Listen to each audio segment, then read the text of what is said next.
with respect to intelligence activities, United States Senate, 94th Congress, second session, report number 94-755, April 26, 1976, page 49 states, this directive empowered the Secretary of State to coordinate overseas information activities designed to counter communism.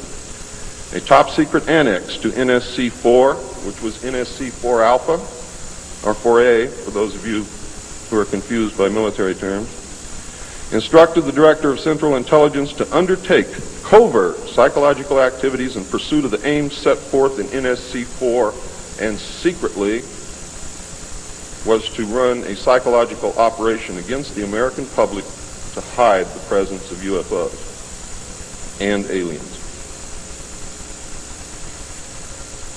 The initial authority given the CIA for covert operations under NSC-4A did not establish formal procedures for either coordinating or approving these operations. How many of you understand what I just said to you? Not too many. Let me explain it.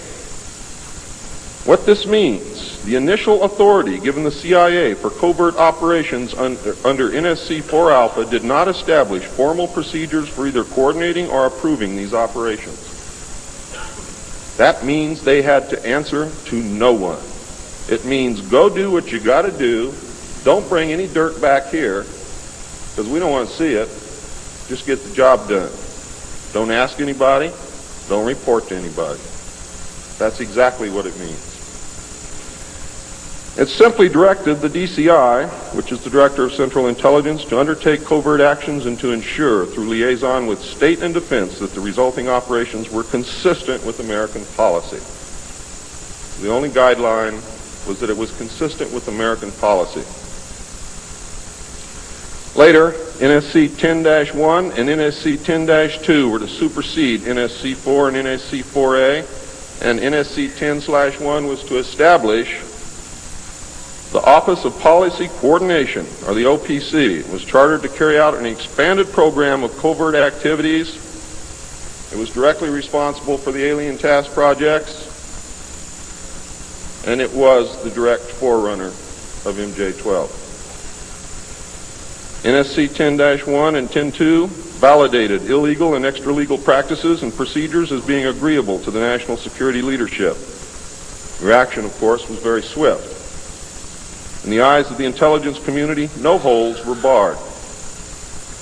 Under NSC 10-1, an executive coordination group was established to review but not approve covert project proposals. Why? Because if you've ever read or known anything about President Truman, he was a mean little guy, and he didn't believe in trusting everybody else to do the right thing, and he kept the power solidly in his hands. He did not give it to anyone.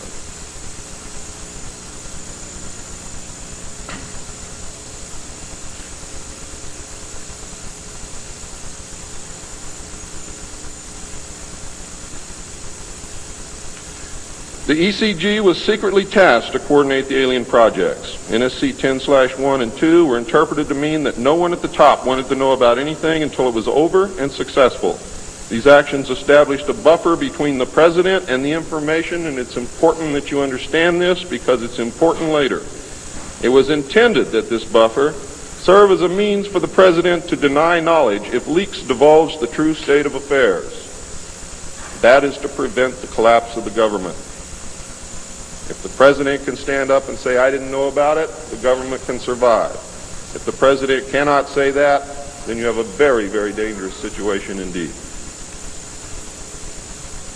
The buffer was used in later years for the purpose of effectively isolating succeeding presidents from any knowledge of the alien presence other than what the secret government and the intelligence community wanted them to know. NSC 10-2 established a study panel which met secretly and was made up of the scientific minds of the day and may very well have included some of those names which are on the fraudulent document known as Majestic 12 or the Eisenhower briefing document, which is in reality a contingency plan to lead you right through the Rose Garden.